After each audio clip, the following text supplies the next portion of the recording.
आज चर्चा करेंगे कि भगवान श्री कृष्ण की शक्ति के बारे में, उनके सामर्थ्य के बारे में वेदों की क्या उद्घोषणा है, शास्त्रों का क्या अभिप्राय है, उसके बारे में आज हम विस्तार से चर्चा करने का प्रयास करेंगे। लेकिन ज्यादा विस्तार से नहीं, कुछ विस्तार के साथ।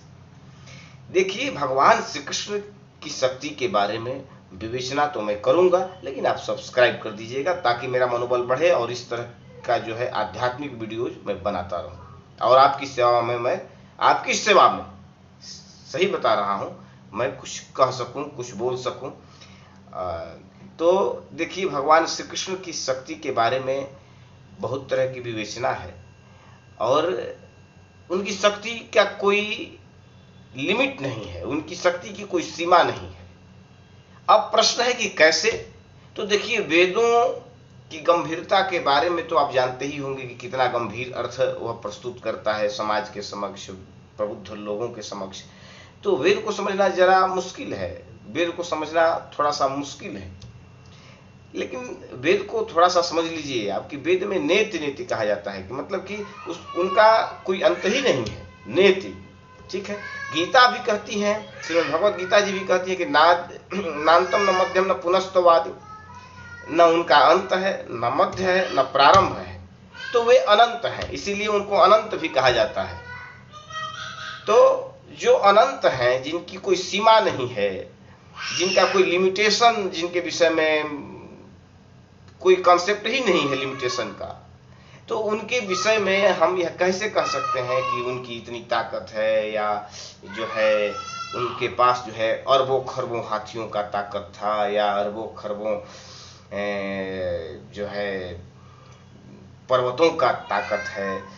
ये कैसे कहा जा सकता है, क्योंकि ये बड़ा ही गंभीर मामला है, उनका अंत ही नहीं है। ये जो आप धरती देख रहे हैं, ये जो आप संसार देख रहे हैं, ऐसा ऐसा तो मतलब कि ऐसी ऐसी पृथ्वियां इस ब्रह्मांड में अनगिनत हैं। अखंड मंडलाकारम व्याप्तम येन चराचरम। तो ऐसा तो मतलब कि कोई ठिकाना ही नहीं है कि कितनी ऐसी पृथ्वियां हैं इस ब्रह्मांड में, कितने सूर्य और चंद्र हैं। और सूर्य आपको पता है हजारों गुना ज्यादा विशाल है इस पृथ्वी से। तो कितने समुद्र हैं, कितने पृथ्वियां हैं, कितने सूर्य जैसे ग्रह हैं, उपग्रह हैं, कुछ भी स्पष्ट रूप से वैज्ञानिक लोग नहीं पूरा पूरा बता पा रहे हैं। अनंत उनको भी प्रतीत हो रहा है कि अनंत है यह ब्रह्मांड। तो और उनको क्या कहता है कृष्ण भगवान को? अखिल ब्रह्मांड नायक, सारे ब्रह्मांड के विनायक हैं, नियंता हैं, स्वामी हैं, अधिपति हैं। भगवान श्री कृष्ण को इस अभिधान से, इस उपाधि से जो है उनको विभूषित किया जाता है। तो फिर उनके बारे में, उनकी शक्ति के बारे में कुछ कहना, ये क्या बताइए, हम अपनी हंसी नहीं कराएंगे अगर ऐसा हम कहेंगे कि इतनी शक्ति है, इतना ताकत है। क्या अपने आप को हम पागल साबित कर दें?